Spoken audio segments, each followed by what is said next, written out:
Geiger, who you heard from in the last episode, comforted Jeannie de Guzman after she heard of her husband's reported death.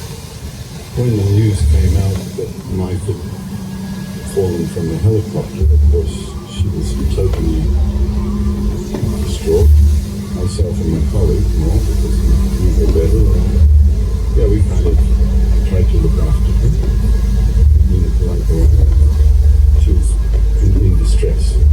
So, yeah, we would take her out to lunch and try and entertain her, cheer her up. The kids were still really small. While we were talking, Mansur Geiger shared a surprising revelation. She showed up at the office one day and she said, "Oh, guess what? Mike rang me up. He's in Copacabana, down in South America. Sent me some money and everything's fine." What did you do? Did you believe her? Yes. In 2005, Jakarta journalist John Macbeth and his friend from Barrick, Tim Scott, were having lunch with Jeannie de Guzman when she, again, mentioned contact with her supposedly dead husband, Michael de Guzman. We were sitting there at lunch at the Damawangsa Hotel, I remember, and suddenly in the middle of the lunch, she dropped this bombshell on us that Michael de Guzman had sent her $250,000 from somewhere. According to Jeannie, this transfer happened around 6 weeks after de Guzman reportedly jumped from the helicopter. He had called the maid and told her to tell Jeannie to put in the bank. I remember Scott and I looked at each other and we were eyebrows raised, but we didn't want to sort of go too much further with it. And I remember later I arranged to interview Jeannie here, right in this house, right there. And she sort of elaborated on it all. Well, I think she's pretty convinced he was alive.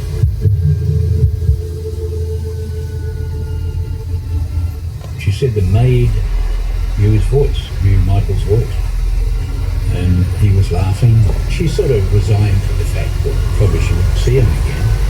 A few months after the first transfer, Jeannie told Macbeth she received another one. One of the Citibank staff knew me and told me that the transaction came from Citibank Brazil. And there's also Mike's signature. There's Mike's signature. It's not from another person. It's Mike's signature. It was thought that he was in Brazil. The second phone call that the maid got, he said he was in Brazil. That second transfer of $25,000 took place on February 14. Do you know what the other significance is of February 14th? De Guzman's birthday. Oh, well, yes. Oh, okay.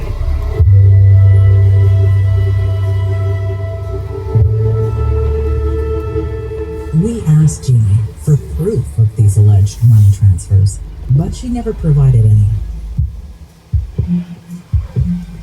If de Guzman did make it to Brazil 6 weeks after he reportedly jumped, where was he holed up prior to landing in South America? Businessman Warren Irwin thinks he knows. I have a buddy of mine who was having lunch in the Philippines about a week or two after Mike de Guzman allegedly fell from a helicopter. He was having lunch with a bunch of geologists, and this Filipino guy comes in and he's leaving, and they all stood up, gave him a standing ovation, clapped his hands. Guy looked at them, smiled, went on his way. My buddy goes, "Who's that?" He goes, "Well, that was Mike de Guzman."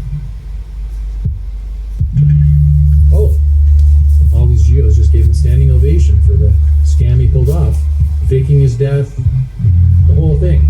And he left the restaurant. You don't think he would have surfaced by now? He has. A friend of mine knows a guy who's had lunch with him within the last few years.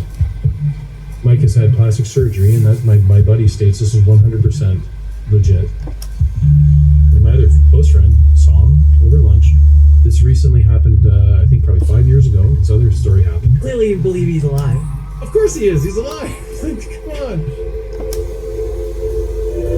So how do you think he managed to pull that off? Tossed a dead body out.